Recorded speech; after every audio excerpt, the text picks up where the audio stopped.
Sidestep din lang. Sidestep din, flicker fake lang. Kaya din daw niya. Sabi ni Light, kung kaya mo, kaya ko rin. Gulatin mo ang mundo. Nagkagulatan na nga. Violet Requiem nandito na. Sabay yung Iron kay nandun. Pero 10 bits. Sabay, eto ang ultimate ni Flop. Umikot, tinurok kung nasan.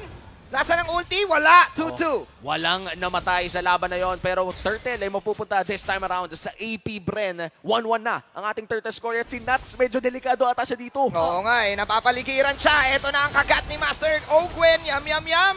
Medyo may onting damage na Supermark. Difference lang nila, pero heavily relying on... Grabe! Oh, pero ang nag-set up ay si Kyle TZ at si Mew doon sa bandang top lane. Irad is down. Ibistig Gash mula kay Aqua. Pero dalawa makuha ni Aqua dito. Nice outlay mula kay Light. Dito sa bandang gitna si Light with the onward. Pero ayun na naman yung pagpasok ni na Irad. Si Mew ay gagawa ng penalty zone pero walang tatamaan. Ninakaw niya mula kay Nats. Pero ito na ang combo na meron sa side ng RS. Ang ng RSG, 1,000 at mukhang may bababalibag na naman siya na isa. Welcome to Balibag City, sabay airborne! Air combo finish coming out from RSG. Pero counter ko ng hook mula dito kay Ogwen, sabay kagat. Sabay normal na lang kay na Kyle. Pero look at Aqua with the Mystic Gush. This is the Cartoon Heroes. But that shutdown para kay Flop TC dito. Tuloy-tuloy pa rin ang laban. At yun yung mga bola na malasyak.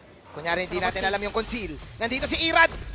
Practice lang, Irad! Special job! Air combo finish na naman! Pero nasa likod isa! Super duper Marco na binabanatan ng mga pana! Pana dito, pana doon with the Libyan boy! Realize mo na ano oy, hindi ata pwede maulit. Parang yung likod nyo yung likod nyo, parang naka-ready na Nag-set na sila ng camera sa likod Ayun! Paano ka malilikuran kung hinarapan mo na, inunahan mo na? Oy, pero hook! Pero hook agad. Ito na may mga crossbow Super Marco. Pero si Nats with a flicker out after the penalty zone. Outplay na nandoon sa Genji mula kay na Aqua. Si Flop TC ang harap. Yung unang 3 banat ng heavy crossbow ay napunta doon sa Lizard. At saka, what a smart move para dito kay Eman. Ginamit niya uy!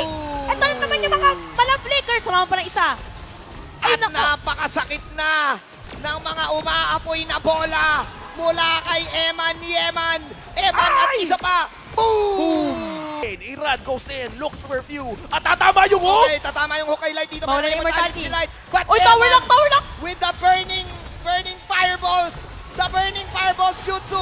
Pinapala mo ng mga bola ang muka ng AB Bren as